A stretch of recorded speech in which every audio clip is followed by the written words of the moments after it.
Scott County, providing safe, healthy, and livable communities.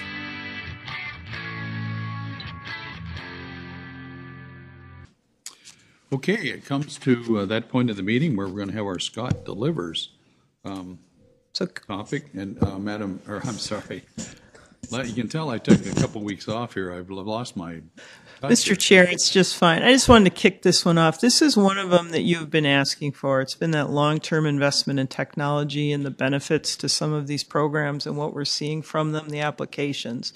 And so I'm hoping that, this brings forward some of that information you've been asking for and an opportunity to ask some of those questions. So with that, I'll turn it over to Chris. Good afternoon, Mr. Chairman. Chris, I'm going to ask you to say like 3 sentences, and I'm going to ask Commissioner Beer and Commissioner Ulrich if they can hear you just fine. Good afternoon, Commissioner Beer. Can you hear me? Indeed, I can. And not twice. Commissioner Ulrich, you got good audio? Yeah, I can hear fine. Okay, good We deal. hear an echo from each other, but not from the program.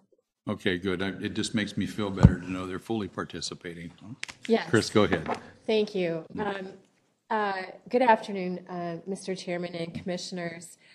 We are welcoming a large group of people, as Leslie indicated today, to talk about technology efficiencies, which, did you just want to comment about that a few minutes ago, about our technology problems?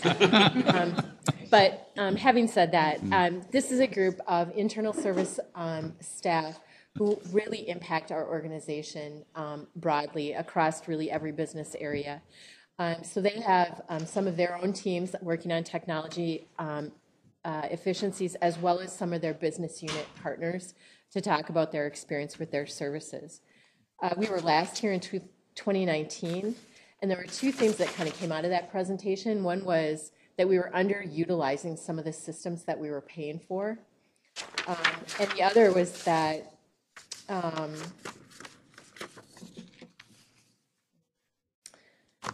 going to come back to that other one. So we talked about not being able, that we were underutilizing some of the systems that we were already paying for, and I think that you're going to hear some different messaging around that today. Okay. But you're also going to hear some specific program efficiencies and gains. And the second point you heard was that there was really a challenge to this team about kind of prove it up. Like, you talk about making efficiencies, and so how do we know? How do we see that there are really efficiencies made? And I think you're going to hear some of that kind of information today as well. I wanted to just go to page 8 just really briefly. This team has put together just a graphic of how their work impacts our results map. So really looking at overall those broadest anticipated outcomes and the things that our citizens say are most important to them from government. And this team has sort of highlighted where some of these projects have impacted that work. So I just think that's a nice graphic, and I wanted to point that out. With that, I would like to ask the people to my left to introduce yourselves first. Then I'd like the people in the front row to introduce yourselves and just what part of the organization you work in. The folks in the second row, I'm going to ask you not to introduce yourselves, and if you come to speak, just let us know who you are, okay? If everyone would turn on their mics if you don't have them on. Perfect. All right. Would you start? Absolutely. Good afternoon. Pam Selvig, Health and Human Services Director. Good afternoon. Vanessa Strong, Water Resources Supervisor. Hi, Carrie Ouimet, Economic Assistance Director. Barb Dawes, Social Services Director. Heidi Rademacher, Business Information Specialist for Corrections, Community Corrections. Cassie Cook, Accounting and Contracts Coordinator for the Sheriff's Office. Christy Rieger, the Library Technology Manager for the Libraries and County Administration. Connie Perilla, I'm a Business Relationship Manager in Community Services. Greg Sorensen, IT, CIO. All right, thank you very much. Do one of you have a question you'd like to start with? Do you want me to? Sure, I can. Certainly. I'm going to pick on Barb to begin with, so this is, sorry, Barb. But I am familiar with Traverse, and I have just anecdotally heard great things and how wonderful this has been for staff. But as I look at the data point that is around this, for one, I didn't do the survey because I'm not really a Traverse user, but as I look at this, I'm not sure it really captures how beneficial this has been to the department. And even some of the wording of the survey is like electronic filing. That's not like social worker language kind of thing. So I'm just kind of curious, can you share a little more around kind of what we've seen as the benefits to Traverse? Yeah, no, I think that's a good point. I think as we tried to capture information for kind of across all of the different applications that was pulled out, I think I probably gave Katie the hardest time on how this one was going to roll out and some of the wording and language that needed to be put together on this. But, you know, as this graph would indicate, at least 90% of the people that responded thought it improved something for our system. I think, like probably just from a data perspective, I think we saw, we had one measure that really probably looked at like program time versus non-program time, so time that our social workers actually spent with their clients. And we saw that a 7-month time from the time we rolled it out, and you looked back to that, you know, previous year during that 7-month time period, the amount of time that they spent with their clients increased by 879 hours. I think that it's a little bit harder to replicate that into the future because we've added staff and like systems have changed and we're not in kind of the COVID lockdown that we were at that point in time. But I think it's an interesting measure from rollout to beginning, or from a look back from the previous year. You know, we got rid of 10 tons of paper. We were able to auto-fill 260 forms. And I think more than anything, we were able to standardize how we did our files across all of social services, which I think has been really a critical piece, and having all of that be electronic has also been really, really beneficial. I could keep going, but I know there's other things we want to talk about, but that's... Thanks, Barb. It's been really, really helpful. Can I just do a follow-up? Is that data on the increased time that people are able to spend with clients, is that data you can collect on an ongoing basis? Is that a future measure? So that was one of the things we talked about for this. And you know, we can always look at, if it is a measure you can pull from SSIS, can we always attribute that to this system? I don't think you can always make that direct correlation, because anytime there is a process change, or anytime, like one of our legislative initiatives right now is how do we do a better job of creating a more streamlined out-of-home placement plan in SSIS. When that changes the ability to do work. And so there's just so many variables that impact that. I don't know if that's a good one to use over time if you really just want to measure this impact. Would there be other measures that you would look at to know if this system was continuing to add value? Yeah, you know, one of the pieces that we looked at is there is we have an ability to hand off now documents for signature electronically, and it's a piece called mentions, right? Mentions, they call it mentions, that ability to do handoffs, and they just turned on that ability to report that this year, and we've had over 2,000 mentions, 2,039. Since the beginning of the year. And so that might be something that we can keep track of, because it shows that it's an opportunity where we didn't have to slow down our work. We could just pass it off quickly and do a quick sign off. So that might be one measure, but we're thinking about how we can continue to add to that as well. Okay, thank you. Oh, good.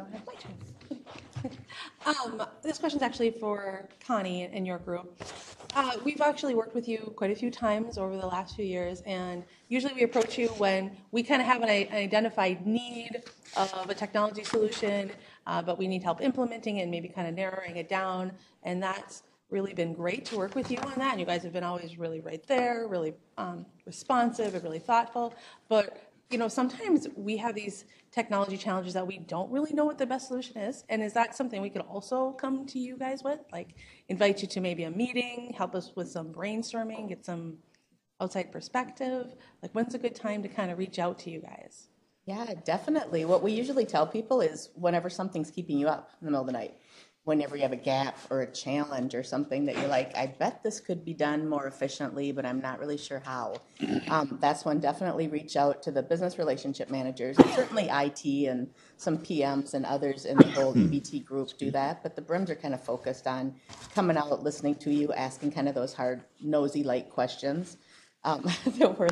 Because we don't know your business the way you do, right? But we can kind of say, how innovatively can you think about this to not only help you, the staff person, but how does it ultimately help the citizen? Like, could we do something that makes their journey better, makes their experience easier? So definitely. Thank you for the I would question. add something to that. So when you ask for the help to say, what do we want to do, where do we want to go? That is more of an open question. So when you say, here's my solution, it's kind of focused on what you're doing. But when you broaden it out and say, what am I trying to solve? It may turn out that there's other people outside your discipline that may have the same issue. And so you get a collectively larger solution if you start with, here's my problem, here's what we want to solve, here's where we want to go. That more kind of open dialogue has the higher probability of having the solution and be more broadly implemented across the org and other areas that have similar issues. And so I think that kind of more open question is going to yield overall better results for the county than say, here's my solution, how do we implement? I think stepping back, I think is going to provide better overall results. Thank you. So I have a question regarding page 22, and it's the Open Library Extended Access Users and Use. I thought this was a really interesting graph. It looks like, excuse me, the interest in this service has continued to increase, which is exciting.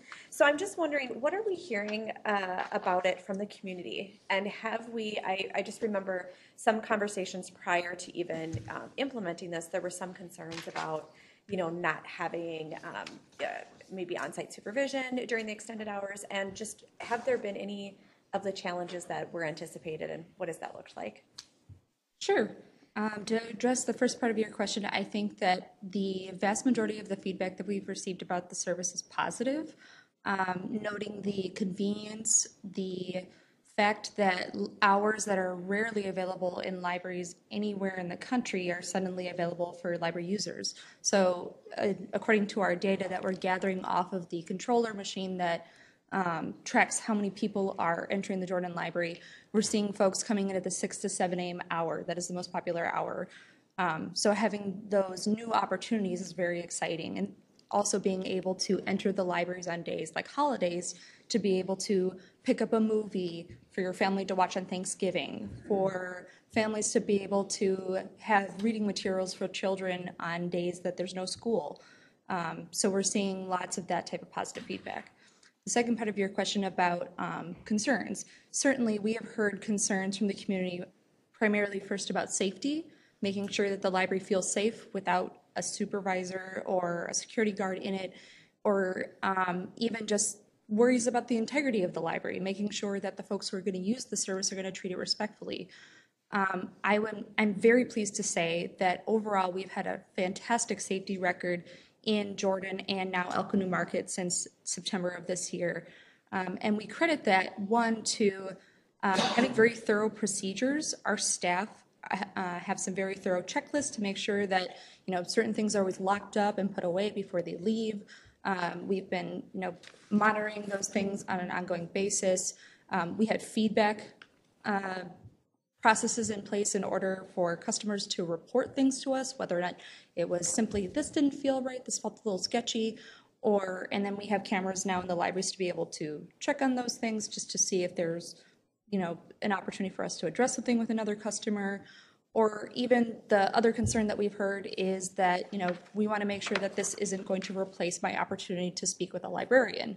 And part of that is just addressing that as, this is an add-on service that we're offering on top of library hours, and that the expectations of our customers are still the same during library hours, and that this is a growth opportunity for the libraries to be able to allow more people to use them while also maintaining our core services.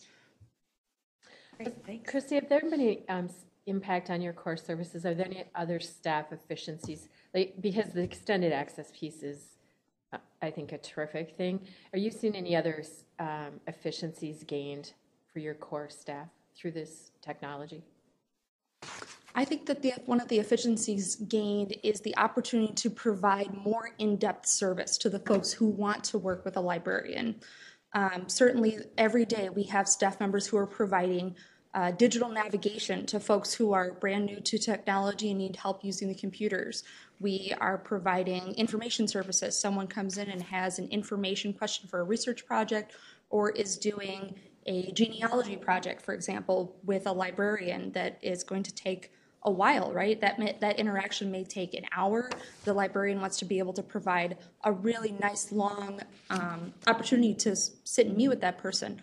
Unfortunately, during a really busy time, that librarian may not have the ability to do that, just due to the volume of folks at the library, due to the volume of just basic requests like, hey, can you help me do this? I need to print, where's the printer? Extended access allows for those shorter requests and interactions to happen on their own during those extended access hours. So our staff are then able to gain that time back in order to provide a better customer service experience to the folks who want it. Thank you. Can I ask real quick, what do they come for at 6 or to 6:30 in the morning? You said that's your busiest. What are they coming for? Lots of folks are coming in just to pick up items, to come and pick up their hold. So folks who have put something on, on reserve and come and grab it. Okay. They're not going to read the paper or something. Actually, yeah, there's a couple different folks. Okay. I think that one of the most popular age groups that we're seeing is seniors. Okay. We're having lots of folks who love the opportunity to come in when it's quiet also, or even just to use a computer when they know that, a lot of folks that they're coming right after work. That's also when kids are getting out of school. Oh, yeah. So, we want to make sure yep, this is a fantastic time for you to come use the computer. No one else is going to be bothering you, we promise. And we also know that those folks are loving the experience of just being able to browse, just having that, I call it the Beauty and the Beast experience, with Belle in the library and being able to choose whatever they want and having that leisurely browsing experience at the shelves. I think that having that opportunity, not having to feel like you are being, rushed out the door because the library is closing, or feeling like, oh, I better, run there to make sure that I have enough time to get that experience. We're hearing customers say that they're really just enjoying having that time back to be able to just enjoy the space overall. Mm-hmm. Greg, can you look at page 10 and 11, please? And could you talk through some of that financial investment and what are the points that really stand out to you in those data sets? What are the key messages for you? Okay, so if we look at page 10, 2021 looks like it's a really aberrant year. It looks like there's a lot of investment. And why was that 1 year so much higher? That is attributed to a couple of things. Number one, because we had the technology procurement backlog. And so what we did as a defensive mechanism, we pre-purchased 2022, not knowing when it would come in. And in fact, some stuff still has not come in yet. It's planned for 2023. So that stuff actually came in December. And so that was roughly $650,000 really is attributable to 2022 business, but from a booking standpoint, it came in 2021. We've had some other pretty significant projects, one being the new jail security system, which is probably 15 years plus old. It had to be upgraded or replaced because there were parts that were no longer serviceable. You couldn't even get them anymore. And that project is probably a 15-year asset. That hit that year, $640,000. We had, so those are some of the bigger noble ones. We also had the E&T implementation for Caseworks. That was new. So we had several kind of large efforts, but I think the two of the biggest things that caused it to kind of spike was the jail control system and then the 2022 pre-purchase. There were a number, there were other projects. We had CityView hosting to go to the service model. That hit that year. Another big one that hit is all the legacy documentation, the scanning that Cindy's group did to get all the books in digitized form. That was $260,000 that year that hit. That's never going to happen again because it's a once and done. And so there were some kind of big things that hit that year that are bigger than normal. And the 640 is a huge investment. But that's, we talked about, do we do it over a phase of time? But the reality is, a plant control system is so complex. To bridge old and new technology would have been way more expensive, and so the county made the right choice. It's more than we intended on. We didn't have that money budgeted this year, but overall, from a taxpayer perspective, we're going to save tax dollars, do it all at once, and get it done, and let the jail get trained once and kind of conduct operations. So those would be the high points on that. In the operations, that one, it went up a little bit. It's kind of generally straight line, but in that 2021, we had a number of kind of hosting, kind of SaaS implementations, and so those dollars are kind of anniversaried. And so we had the building inspection system hit up. Tyler Technologies was huge, so that was, I think, roughly 370. West Central Indexing, which is our recordees that the customer service uses for land records, that was originally on-site. That was moved to off-premise. And so that was a big hit that year. We had the hosting with Clay County for the caseworks. Originally, caseworks was all hosted internally. We moved that to Clay County. Clay County is kind of a cooperative hosting site for many counties, not all, but many counties of caseworks users. That base, I think, has really made a big difference to the social services group because getting stuff more current, better response, that kind of stuff, I think it's been an improved service offering that they've seen rather than have it managed by a limited staff internally. We also had an agreement with Dakota for hosting PHDoc. And so there were some big hits that year. So you look at some of those big hits that kind of increase, and you see it come back down in 2022. With some of those big hits, the fact that it was generally flat 20 to 21, is a good story. That hits, it didn't really take a bigger spike. Mm-hmm. So that is a good story. But, we spent a lot of time this year talking about software subscriptions and just the ever increasing costs of that. And can you talk a little bit about how your team looks at that data? And I don't know if there is a way to mitigate some of that costing, but when we talk about budgets, we're sort of like held hostage to the subscription fee. Yeah. So can you talk about that? It's a tough one. I mean, when we look at the county, we have so many different businesses and the applications are so different. When you look at, in a lot of cases, I'm not going to say all, but in most cases, these systems are required to conduct operations. And so the reality is when you look at the number of staff that will be required by the county to have functional knowledge of every single system, keep it upgraded every single time, manage all the security. We don't have our own effort to manage all our internal security, but then there's a security within the applications as well. And so keeping those applications remediated for the security breaches, all the upgrades, and that kind of stuff, it would be literally financially impossible, implausible to support that much technology internally. Staffing is a huge issue in IT, period, let alone in government, trying to attract that talent. And so it's kind of as technology is what allows us to be efficient and deliver services with lower staff count, we could never recruit enough staff to manage these systems. So it's kind of like a necessary evil, so to speak. And so, we are subject to that. Now, one of the benefits is that because they're better at it, they could do it with fewer people than we would. So we do look like a dollar trade-off. The reality is it would take us more people than the vendor to do these things. So every time we do it once.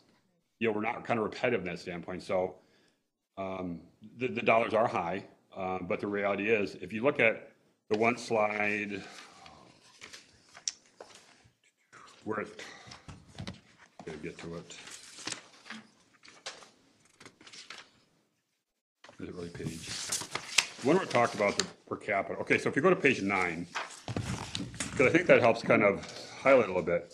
So if we look at the cost of the levy on personal income, from 17 down to 2021, it's gone down every year. It's gone down with those costs. And so I think that's an important note that the cost didn't cause our number to go up. if you look at the collective benefit and the efficiencies that, Barb, other groups have seen to have their operations, I would be more concerned if we had those high dollars and that number was going north. That number is going south. And so I think that tells a good story. We're able to do these investments in technology, deliver benefit to the business community, and still drive that number downward. Thank you. I'm not sure who's customer service wait times, who's kind of answering that, but very, very impressive data. And I think what struck me on that, not only have we reduced wait times, but really are serving more people. So I guess I'm kind of curious, have there been other system changes to technology that have made things quicker or something, or have we added staff in that area or adjusted staff in that area to serve more people? I'd just be interested in thoughts on that.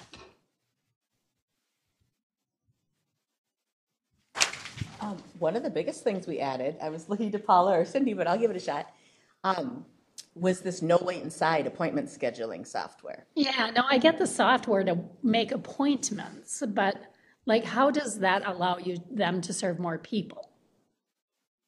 I mean, I've been there with the long lines. I go by there all the time now, and there's maybe just a couple people waiting. So it just feels to me like something else had to have changed in that mixture. I get you make an appointment now. I'll try to speak to it. Hi, Gabby here. Paula Gustafson, Business Relationship Manager. What I do know about it is that because the appointment times, they can actually schedule specific time frames now for these appointments. And so what's happening is people are coming in, being called up almost immediately, going right up there. They're able to adjust the appointment time to like 10 minutes and get those people out and call the next person in. They're already waiting in the lobby. As a matter of fact, they even actually attached some nifty technology where they can call people in. When we first moved to this building, they were kind of screaming behind the plexiglass, trying to get them to come up from the lobby or walking outside. Now they can actually, the televisions are actually calling them up. And what that's allowed for is a really efficient way for people to get in and out of the building. Not only that, but along with that, they've actually started to add a wait list in the morning. So people are able to put themselves on a wait list. I think they do 10 at a time in the morning, 10 at a time in the afternoon. So people are able to actually just get up there and get through very quickly. It is kind of surprising, though, isn't it? You would think that they'd be seeing fewer people, but that is actually not the case. By making that more efficient, they're actually driving more business through. I think did you add a couple more, Cindy, a couple more people to the windows as well? Paul, I was going to ask, though, if you have an appointment, it spreads it out when people know to come. So actually, those hours, I think people see. We're probably actively using more hours, too, as well. That is potential. Yeah, that is potential. You don't have slow times where you have no one hardly in there. Exactly. So you're really kind of filling that time for staff more. Cindy Geis, Community Services Director. Actually, one of the biggest benefits is with our no wait inside. When they go to the website to get an appointment, it tells them, go to the DMV site and pre-register. Have all of your data. Rather than us keying all that data, it goes into the state DMV public safety system. They key what they need. They ensure that they have all the documents that they need before it goes through. That flows into the system that they're currently using.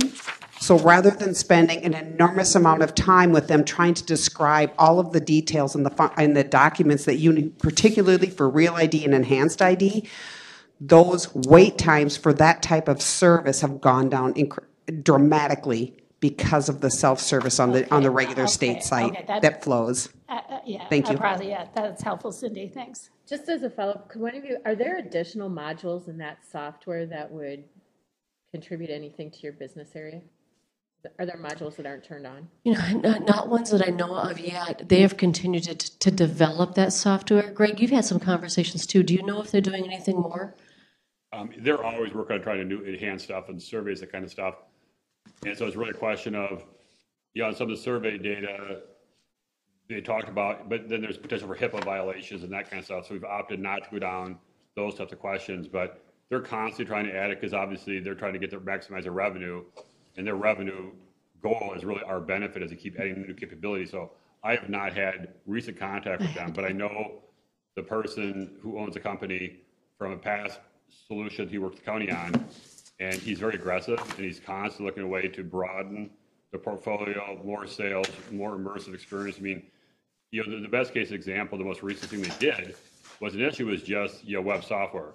Then they added the ability to have that board so people could see where they are. Mm-hmm. You know, that was an added feature that the county implemented. And I'm not up on the current stuff, but they're obviously constantly looking to make it a more complete experience for the business as well as the people trying to use those services. I do also know, Chris, that it's become really more of an enterprise solution. Customer service is using this, but also we're seeing other departments use this appointment software for online scheduling. Sheriff's Office does for, I think, fingerprinting and other areas where we aren't collecting private data. Okay, thank you. I do have one additional follow-up to this too. Do we have any sense for, and maybe this isn't something that we measure or collect, but have we also seen an increase in folks coming from other communities to our service center now that we do have appointments, now we do have efficiencies? I'm thinking yes. Other county residents that are surrounding? Yeah, no, I don't know how much that's collected. I would actually ask Cindy that question, but I am hearing that anecdotally as well, that people would much prefer to come here when they can schedule an appointment and get in and out in less than 18 minutes. Correct. I know that when I at last asked the DMV, when I asked the folks downstairs that are a heck of a lot smarter than me on their statistics, they're saying they're a large portion. I mean, we do serve a lot portion here, and sometimes it ebb and flows. Depending upon the time of year, we may have more of an influx because people don't want to wait in the cattle call line of 2 to 3 hours of trying to get themselves served. Or they may choose here because they find out that we are much more efficient. They like our staff. If you look at the surveys on the DMV, most of them say we're extremely friendly, and because they can get in and out, they can schedule their time a little bit better. So it is. I can't remember, and again, I know each month to month is different. On an average, it's about 40% that come from other counties. I would anecdotally add to that, which is ironically something I was going to add. My community, which is a couple counties north of here, does routinely come down to Scott County for the DMV and passport services because you are very well known for how exceptional you are at getting those appointments in, making it easy. It's very hassle-free compared to some of the counties, that are working hard but not quite at your level. So I've heard that a lot. But I did have an actual question too. Sorry. But I did want to share that because it's been something that's been circulating in my community anyway as to how exceptional that's been. I was looking at page 15, the property and taxation services slide, and I found this very interesting that there was such a huge increase from 2021 to 2022 in folks visiting the Scott County website for property information. Does anybody know what are kind of the biggest pages that people are actually looking at? What is the actual specific information that's most popular that people are looking for? And is that something that you've maybe been having to answer via the phone and now you don't have to do that? What are kind of some of the biggest, I'm not sure who I'm directing that to. I'm sorry.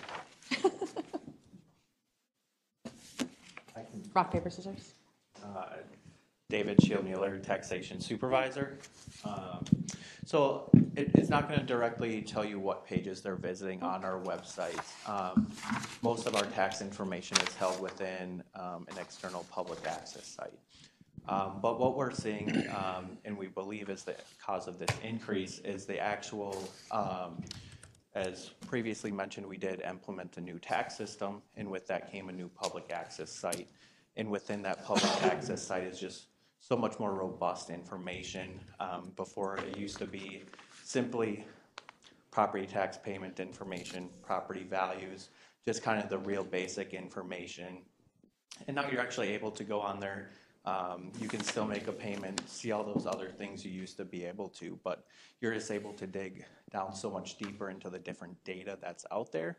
And I think as that information gets publicized, people are routinely visiting our search for property information more. And does that reduce then how much staff time you're having to use on maybe answering basic questions that they are able to now find online? We don't have the statistics for that, but I would assume yes. Because we always, as we answer questions, we like to direct people to our website as well and kind of show them where to find the information. Because as we know, the more you inform people, the less information you're going to have to provide them. Thank you. Is that retrievable data, that staff time savings? Or you were going to say something else? I don't know if that's retrievable data because I don't think that they log how many calls are you getting, with the exception of when proposed notices go out. I know I send on to Leslie and Danny some of the calls that have been coming in and the reasons for. But the other thing that I really found beneficial, just for my own benefit, and we have to do a better job of publishing this, is that in the website, there's a link for like a public portal into the physical site of that system. And for instance, you can say, you know, I feel my value, and we may hear this tonight, is way out of whack. There's a site in there that says, how about a comp? What's the comparables in your area? And if you click on that, it's going to give you a comp grid that you would get from like somebody who does an appraisal on your house. It'll show you what they feel are comparables to yours and what they're selling for. And they'll do the plus and minuses by square footage or different types of characters that one has that maybe something else doesn't have. But it's really good information. In addition to, it can say, give me all the sales. So you living in your neighborhood may say, I think that this is hogwash, and they want to have something from other folks that says, can you do something to validate my value? Showing them those sites and allowing them to self-serve, I think, has caused a big portion of this, particularly in the times that values have been going up as large as they have over the last couple of years because of economics. You know, there is no supply, so the demand is higher, and people are paying more for their houses than they would have otherwise. So, are there functions in that software? Are there other modules? Are you fully utilizing that system? Well, mostly. I would say yes. There's still there are something called smart forms that have just really came out recently. That is the ability for people to make applications online. A big portion, particularly these days, at this time, once proposed notices go out, one of the best benefits that we can see is if people have not homesteaded. Or just this last Saturday, I went out to someone's house in Shakopee and had them sign an application because he qualified for disabled vets. Talking to him at a wedding, found out that he just qualified for 100% disabled, didn't know anything about the disabled vets program, a senior living here in Shakopee. I said, hey, let me help you out. So got the application, worked with Vet Services, and went to him. He didn't know that. And in the cases of applications such as homesteading, my notice says I'm non-homestead. There is an application now that says you can go right online and you can do your application online. What does that do? We have papers that are stacks high, 3 feet high, probably in a given quarter of homestead applications that get in that we have people having to manually enter.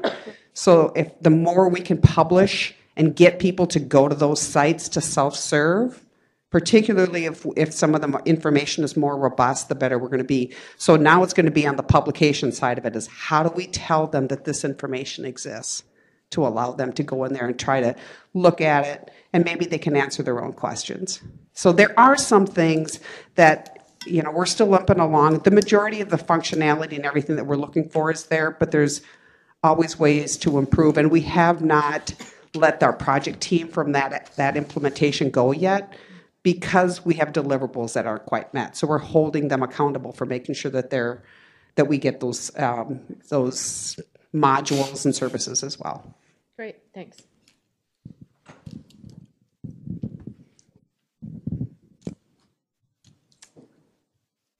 Cassie, I was looking at the data on page 19 by chance? Yes. Darn it, that was you. 19, page 19. And what it looks like to me is you're providing more services with less staff time. We sure are. Can you talk through that slide and kind of do the highlights of what your software has done and what the impact has been on the jail staff? Yeah, absolutely. So the commissary one, which is called Keep, that, I guess, technology-wise, it does come with our main accounting system that we handle the inmate funding with. And so our biggest benefits there are not necessarily technology related, but with that service, we have been able to reduce the cash handling by our own staff because they've included bring service to come pick up the cash from our kiosks. So that certainly has saved staff time. With that contract, we also have obtained a full-time employee from the vendor that's on site. And so that person handles all equipment issues, delivers commissary orders, also handling all inmate complaints. And that obviously has certainly reduced both of our support staff in the lobby, as well as the CO time, fixing, answering questions, et cetera. So when it comes to the phone service, as you guys probably are all aware, with that change in contract, we also implemented for the first time video visitation. So it was by happenstance, great timing with COVID, and allowed inmates and their families and friends to visit remotely, a Skype-like type FaceTime thing. And that, for us, dramatically reduced foot traffic into the jail. So, let alone security issues, just that, our support staff and having to move those people throughout the building, as well as our corrections officers having to move the inmates through the building or even within the pod just to get to the right places to visit. And so the foot traffic has certainly decreased as the video visits have become more popular. Also, a huge benefit on that visitation piece is prior to this service, we only had the on-site visitation available, and I think that totaled 10 hours a week. With the video visitation, they can now visit up to, I believe it's up to 14 hours a day, less the time that the inmates are locked down. So that schedule is available to the public. All of these visits, whether they're on-site or remote, have to be scheduled. And so they can see our jail calendar and they know ahead of time when people are available. But that has obviously opened up the time frame that they can visit substantially. In addition to that, Can I just ask a follow-up to that? So is that by choice? Because certainly a lot more video visits, but it doesn't look like the in-person visits are going back to kind of pre-levels. So is that by people's choice, or is there limited access to in-person visits compared to what there was kind of thing? No, there's not. They also have considerably more time to come in and do the in-person visit. I think two things. I think a couple are that those numbers you don't see go down because people either don't have the mechanism to do so. The on-site is free. They don't have to pay for that like they do the video visitations. That's probably one big kicker. Another one is you're going to see a lot of in-person visits, especially now that it is available every day, of that first visit, right? The night after something happens and they're coming on site because they think, they're going to be able to handle it on site and whatever happened. And I also think a small portion of it is, people don't realize, and I never did before I worked there, that you're not going to see the person sit at a table like you see on TV right across from you. So they still come on site anticipating that, but in reality, they are going into a room and seeing them on a screen and a phone, no different than they would see them on a FaceTime thing. So probably playing a little bit of factor into the, maybe not the drastic decrease that you'd expect. Thanks. Yeah, absolutely.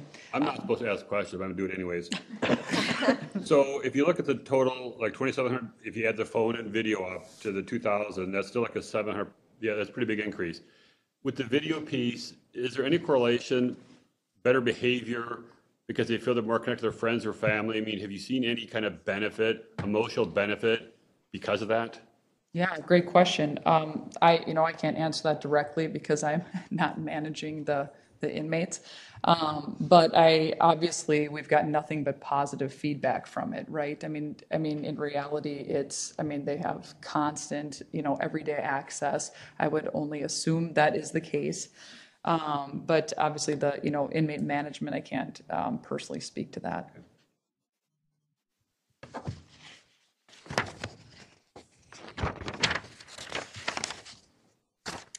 Heidi. Yes. How are you? I'm good. How are you? Can we look at the data, the court data on 20. Page 20, please? Thank you. So can you talk to us a little bit about this? Like, you were really brought into this conversation today because you saw an opportunity for some technology Right. innovation just in the course of doing your work. So can you talk about that and how this organization either supported or didn't support that drive? Sure. So when I came in, I think in April, and prior to that, actually, you guys did a huge look at everything within our department. So the Paula and the Brims were very involved in that, and then they decided to bring me on and so CSTS is a system that is used throughout the entire state for probation or supervised release, and we were not utilizing a lot of that technology. And so one of the things I did was, when I started, is to look to see the cases that are within CSTS that we are already supervising as probation. We can actually link it to our MinSys system, which is the court system. So we're able to click a button, basically, and get all that case information into our system, eliminating a lot of the need for that data entry. So okay. That's what the graph here is really kind of showing, is like the warrants, the court cases, all those probation conditions that come over as well and batch into our system. So we did a mapping, process too internally, and to kind of map our conditions to what the court is ordering. So. And what would you see as results from that work? Or benefits from that work? Benefits, yeah. We're able to actually get live data. I mean, we're getting the information right away from the court system, so we are able to serve the people that are coming to the door very quickly. We're also able to respond to public service, public safety issues as well, because of the warrant piece that's coming through right away as well. There's a ton. I don't really know. Anything else you want to talk about? Hello, is this on? Hi, Molly Bruner, Community Corrections Director. So the response time is huge. It also decreased the amount of work that our support staff had to do, and that allowed them then to be able to do more critical work in our system. So as an example, expungements are a process that people may go through, and when that happens, we need to go back into our system and clear out their criminal history, basically, because that was it's expunged from their record. We were unable to even do any of that, as an example, because the support staff were doing so much other work. So as a result of all the time saved, we can get to actually critical work that also impacts people's lives in a very meaningful way. So those are just some other examples. Thank you. Forgot that one. I just want to make a comment on this. So when Heidi came on board, and talks about the kind of the whole matrix delivery of IT, having a BIS like Heidi embedded in the business, who knows a business, is connected, work with a business priority, the amount that she has been able to deliver because of that embeddedness goes to, the kind of strategy that Leslie and Gary put back, in the 2014-16 timeframe, that kind of multi-layered delivery. It's not just all IT, it's vendors, it's IT, it's the business, it's IT type people embedded in the business. I don't think what is happening in community corrections would have been possible if we didn't have somebody, a BIS like Heidi, in that dedicated focus and fully connected to the business unit. I think that has been hugely beneficial to get that level of capability out of the system. Interesting. Thank you. Yeah, and we haven't even scratched the surface yet. I just want to point that out too, of what CSTS can do. So there's still a lot left within the system that can be done. Thank you. Mm-hmm. All right, last questions from the facilitators. I had one more for social services on slide 13. I look at this and it's pretty impressive the way you reduce a lot of that wasted time, and you're gaining a lot of efficiency with electronic filing. I think that's kind of an assumptive process, but it's still really impressive. I'm just curious, because we all look at these kinds of systems and think, gosh, that would be something for us all to maybe try to implement. What are kind of like, if you could do the next step with this program called Traverse, which I apologize, I don't know much about, what would you do next? Like, have you hit the ceiling of what you think you can get out of it? Are there any efficiencies you're still hoping to gain out of it that you haven't maximized, and maybe why? Yeah, so we have a application that connects to this called Traverse Connect that has electronic signatures that we're rolling out, and we still haven't developed all that functionality. But other than that, I would throw back additional efficiencies that relate to social services with system modernization at the state level, and just really a need all of those systems right now. And hopefully we have an opportunity this legislative session to kind of make some headway on that. But this actually connects to SSIS, and so it has an opportunity to feed in information and data into the Traverse system, which is helpful for case notes and other pieces. But I think continuing to still modernize at the state level is so foundational to how we're going to be able to advance just work overall. So you're saying that this can integrate with the state system already? It's a one-way integration. Okay. So it feeds to us, but we're not able to feed back to it. And so I think there's some real opportunities to look at how to change our system overall to make that better. And does the state have the opportunity for you to provide feedback to say, hey, when you're modernizing, can you use something like Traverse in yours, so that we don't have to come up with another new system to replace Traverse because now you've implemented Frank? I don't know, I'm calling it Frank, but you know what I mean? Right. Yeah, I think that is really the question of the day. Like, how will some of that take place? I think there's opportunities. There's, enterprise architecture boards at the state level that are having these conversations on where are some of those pain points and how do we help advance. What do you do when you've got counties that already have existing infrastructure that we have invested in that potentially could the state make some headway in and maybe take over some of those pieces? Because right now you go to 87 different counties and we have 87 different ways of doing electronic document management systems. So does the state potentially look at stepping into that a little bit to save counties money and create greater efficiencies? I think that's a discussion that hasn't been fully vetted yet. Chris, I have a question for Greg. On 21, I don't think we've hit that one yet. I've never seen that graph before. It's kind of interesting to me as we're looking at doing some things in the LEC. Is there an opportunity to, just based on this, say we could move some things from one to the other if they're not being utilized, or have some rooms that maybe don't need the technology in them? Just curious what you guys are seeing with that. Yeah, we have not, this stat kind of shows it macro, so we have not looked at individual conference, like which conferences are being used, which ones aren't. We've not looked at level of detail, but that would be a possibility. I haven't looked at kind of reservation rates and that kind of thing. Do we have the ability to take a look at some of this, that? Now, part of that is if we take assets and move them from either underutilized, and potentially some rooms may never have been used, right? I think that's possible in this kind of COVID work environment. It would still, like some stuff you can't really take out easily. Okay. You could harness the larger expense items, but like a screen in the ceiling rolled down, you'd have patchwork, all that kind of get that stuff out. So there'd be some potential there. I was just curious, if that's part of what this analysis is we're looking at before we make some bigger investments over there, if there was a way to look at it. Okay. Can I just ask one closing question, just kind of broadly to your group? As you prepared and talked to each other as you were getting ready for this conversation, did you see places where technology is still being underutilized? With lots of examples of that the last time you were here in 2019.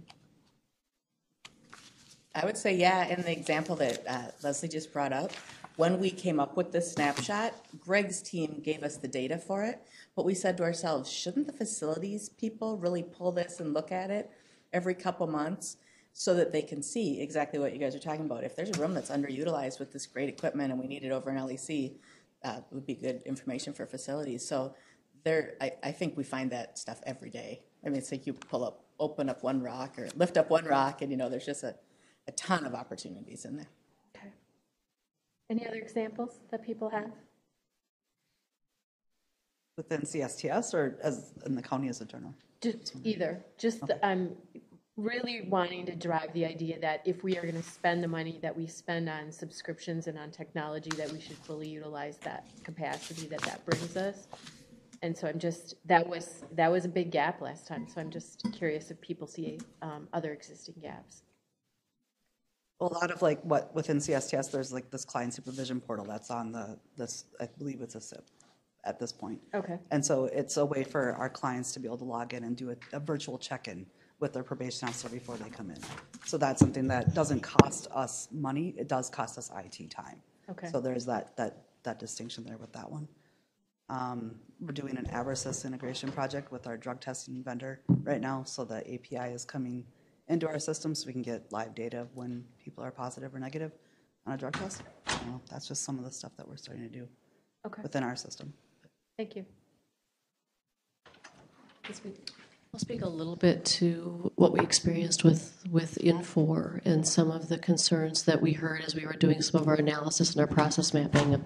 There were modules that they really wanted to look at and maybe expand and leverage different technology, newer technology, with upgrades and those sorts of things. Well, now we're going into an ERP where we're doing that full analysis, and I think one of the things we are going to be very concerned about as we move forward is what do we need to do to adopt this technology fully and create a kind of a plan of, even if we can't implement it all at once, which isn't likely anyway, what is our plan for making sure that we adopt the available technology in the new choice that we have? So we've seen it in past technologies. We're seeing it, for example, in the CSTS, where we see existing modules that we need to gradually move into, which requires training, future state process mapping, all the planning that you need to in order to adopt the technology appropriately. We've had the same experience with an EHR product we just put into the jail, where adopting it fully is a challenge because you need sufficient training. And so gradually over time, over the course of 6 months, a year, maybe 2 years, you're continuing to evaluate that system. And that's part of what we want to do as BRIMs and then internal business units, is continue to evaluate those products and make sure we've got a plan of action to implement those. Every time we have to do an implementation, though, if it's in the cloud, it's a little easier. But if we are relying on IT, Greg's staff needs to be consulted, and we need to make sure we have a plan of action to get those modules implemented, especially if his team needs to be involved in that implementation. So we just kind of have to have a better plan. Thank you. Thanks very much. Yep. Mr. One kind of overarching comment here. So we look at kind of the overall investment technology. If we took all the technology out of the county and then we looked at every task that a person did, more tasks, more people. The fact that the goal of technology, in my mind, I use a staircase. We have the rise and we have the run. And so technology, the goal is, let's minimize the rise, let's elongate the run. And the better technology adoption, we can lengthen the run before we have to rise up again. And you can't quantify those costs, right? You can't count costs you never incurred. But the reality is, what you can't see here but is real is that because I think overall, when you look at stuff, we have relatively short rises, we have pretty good long runs, and that has reduced costs that we never had to incur, and there's value there. And I think we can't forget about that value of the costs we do have to incur because of technology trying to have a short rise and a long run before we have to add people or other systems. On that note, Mr. Chairman, I'll turn it back to you. Thank you, Ms. Harder. I appreciate it. Greg, that's the best analogy I've heard in some time. Thank you for putting it in a way that even the chairman can understand it. Thanks. Colleagues, any follow-up comments or questions? Sure. Barbara? Ditto, Greg. I think that's really helpful because we sit here and look at millions of dollars in technology, and we're always looking for those $1 million buckets. But and so to hear that is really helpful. I think what I heard today that gives me even more hope, or that I want to, I guess, leave you with, is I heard several of you talk about, and there's more we can do with what we have. Heidi with CTSS. There's many more things we can do there. I'm excited about that. I think with Cindy and your comments about Homestead and getting people to just apply online and that education, that I just encourage you to be very strategic about it. Putting it in the scene isn't enough. We probably need to reach out to all the title companies because they're regularly printing out the paper application for people after they buy the house, sending it out, and all those paper applications are coming here. So let's be really strategic as we continue to maximize these several $1 million buckets, and not just generalize, but be really specific about that. So I guess that's what I would say. I'm just hopeful that we have more left in our run, not our rise. Yeah, in our run with what we have in place right now. So thank you. And all of you mentioned on the record that you could do more with what you have. And she heard that, and she's going to be around for a while. So way to go. Ms. Geis, use your outdoor voice. We can hear you. The other thing that we think that we need to do a better job at is, and our BRIMs, this is one of their takeaways. They know that they have to come in after implementation and they have to try to, like Paula said, have they fully utilized it? The nurses were challenged in the jail, but there were things that they didn't know. We have to do a better job at our implementation, making sure that everything that's existing is implemented and is being utilized, is well trained and well tested.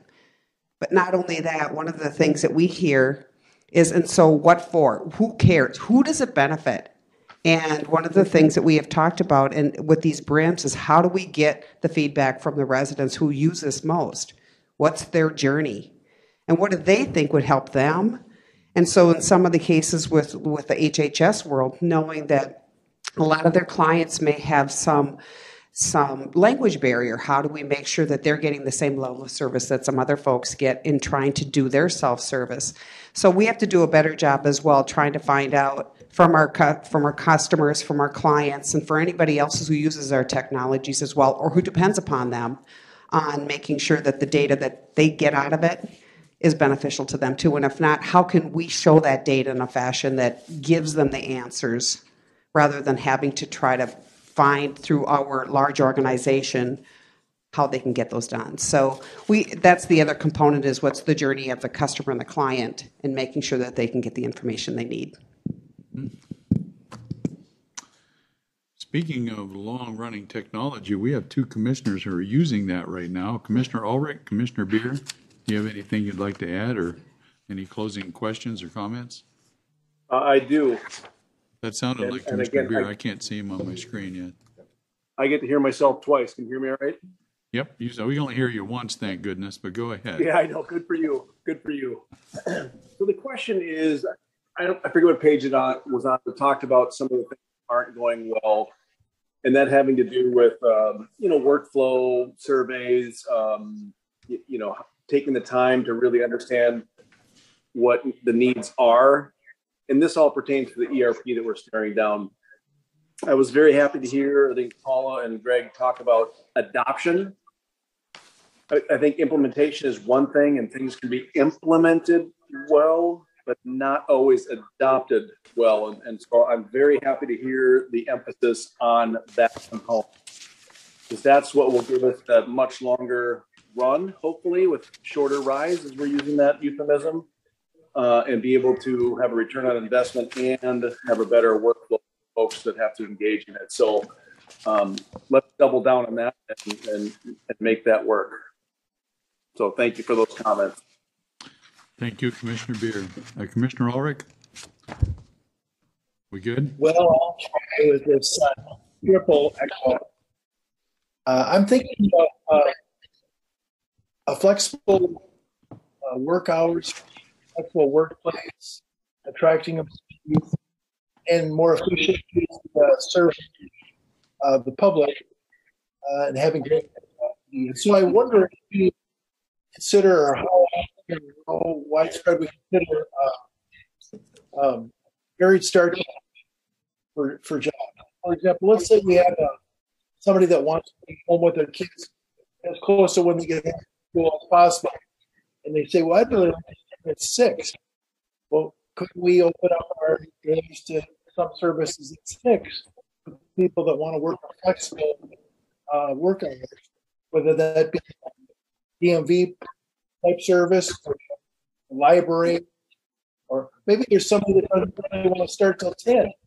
So maybe we extend our hours to 6 o'clock. I'm just wondering how much we consider that in terms of efficiency and serving with great. It was a little tough to make you out there, but was there a question there? Leslie, did you figure it out? Well, I think what he was asking us is, as our staff have become more flexible and maybe would appreciate to work some different hours, have we looked at flexing the hours we're available to the public or to our clients? And I think we have done that in some arenas. I'm pretty sure in HHS they have. But that is something we certainly can talk more about. Okay. Thank you. Thank you for your comments, Commissioner Ulrich. Chris, I think that's all we have here today. It's good to hear the presentation. Thank you for putting it together for us, all of you that participated. We appreciate the input. Thank Thank you. you. Thanks to you folks for doing the work.